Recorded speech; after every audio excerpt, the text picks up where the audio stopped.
friends. Now we are here to discuss business laws and ethics. As the very word indicates business and ethics.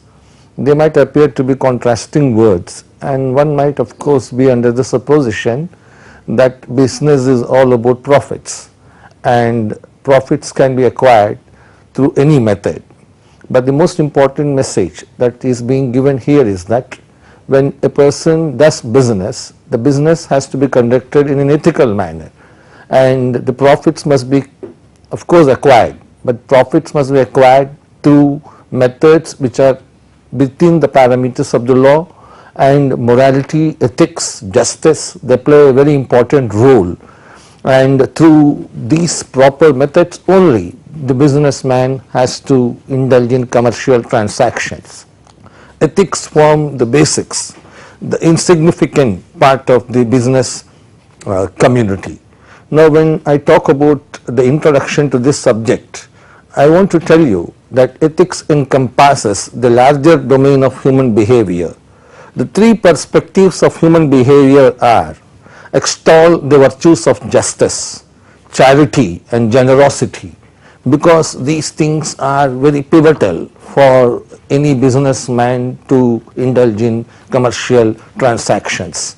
And when we talk about duty, duty is of course a very important concept here, because most of us we understand only the language of rights, but a businessman has to be fundamentally concerned with his duty towards the society.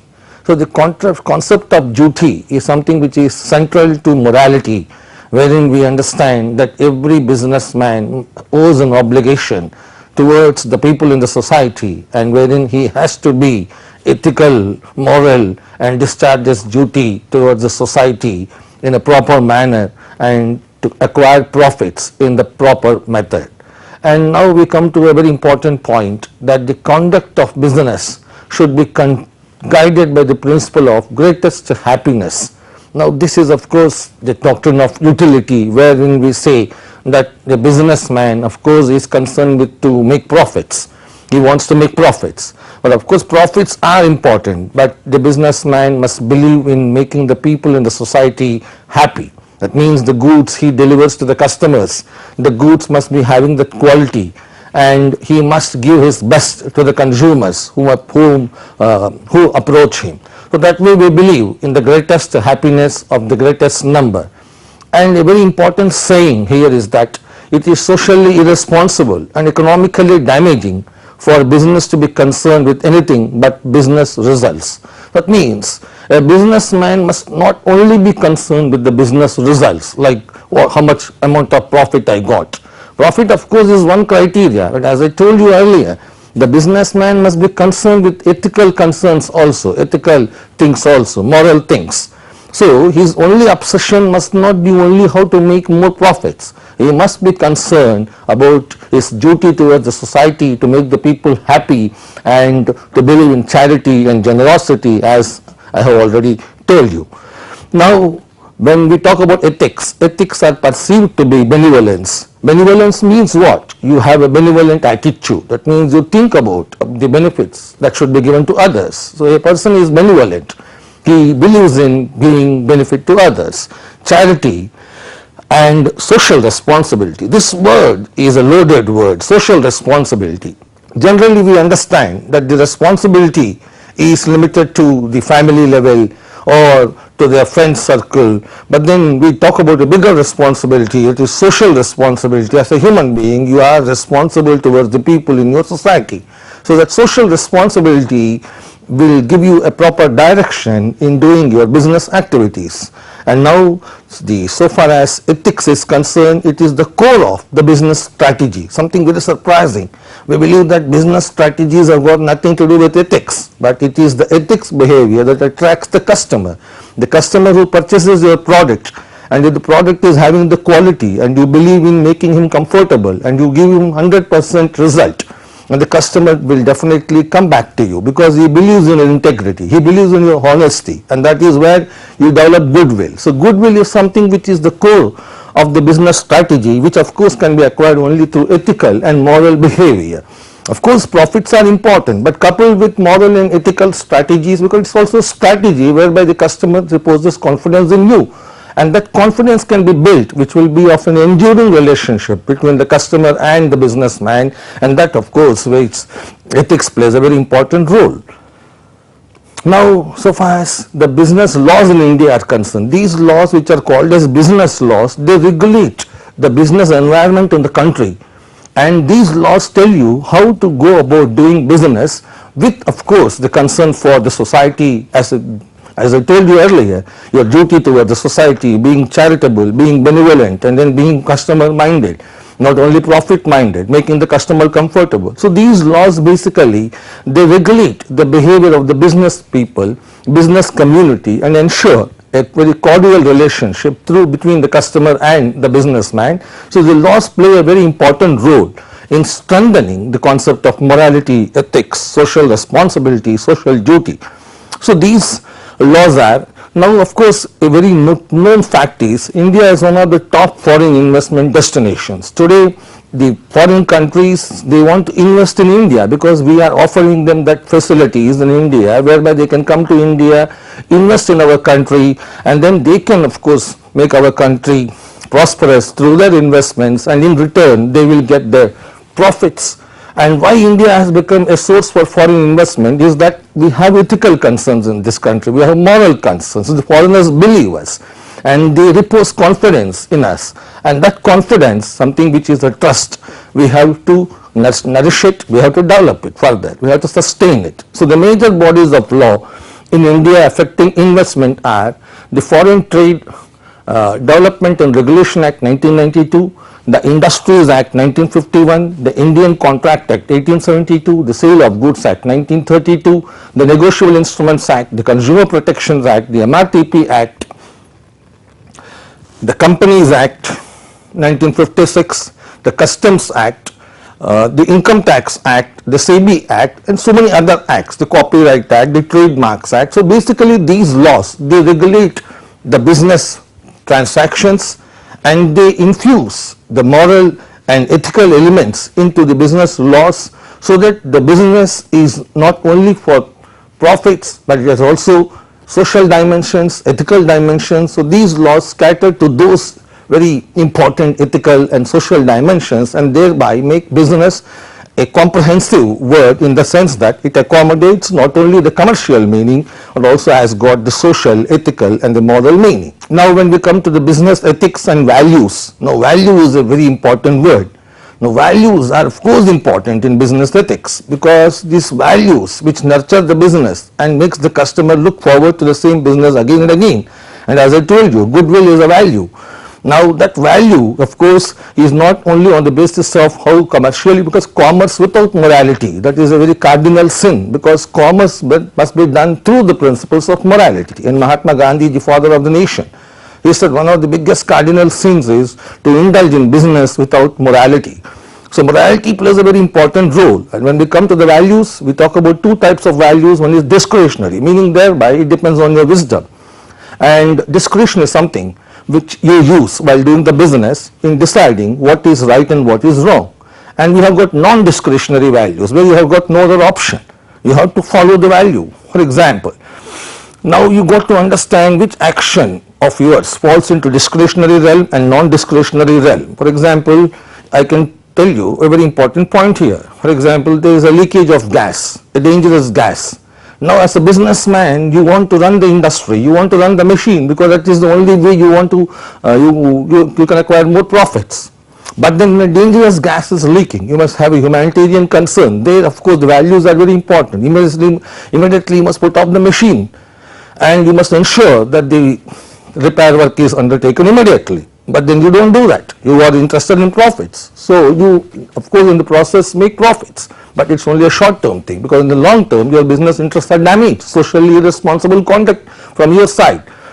And we have got certain norms which are standard norms, and these standard norms, these are widely accepted and adopted. And so what are these standard norms? These standard norms are the norms which of course must be followed by you in your day-to-day business activities.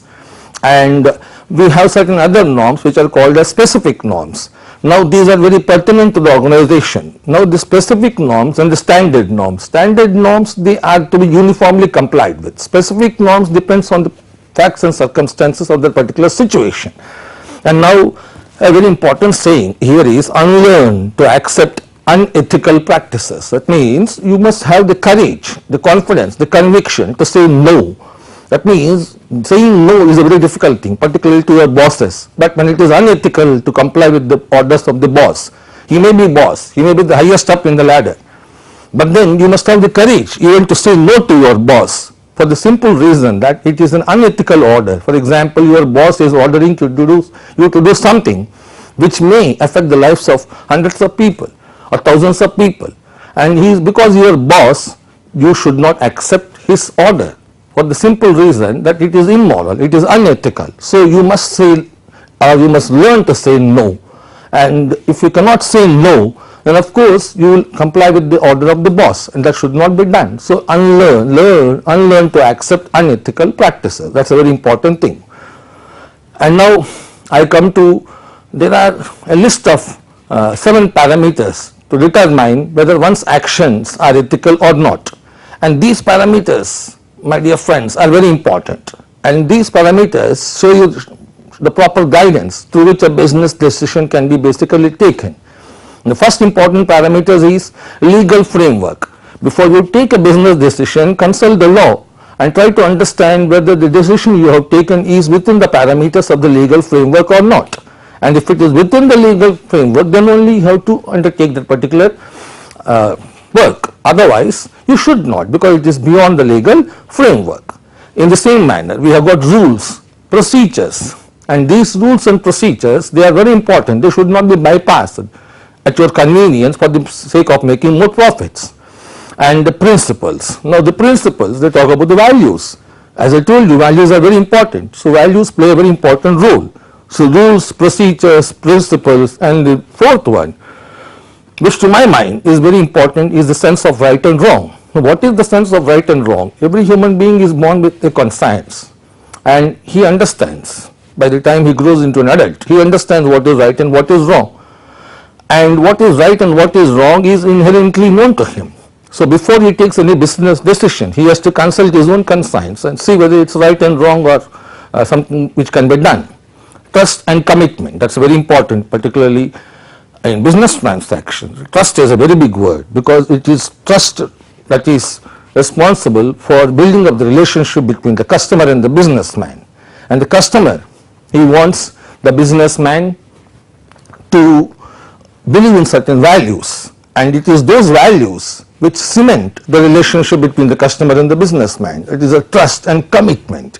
It is your commitment that attracts the customers. Role model. Every one of us has got a role model. For example, some has got the role model in Mahatma Gandhi.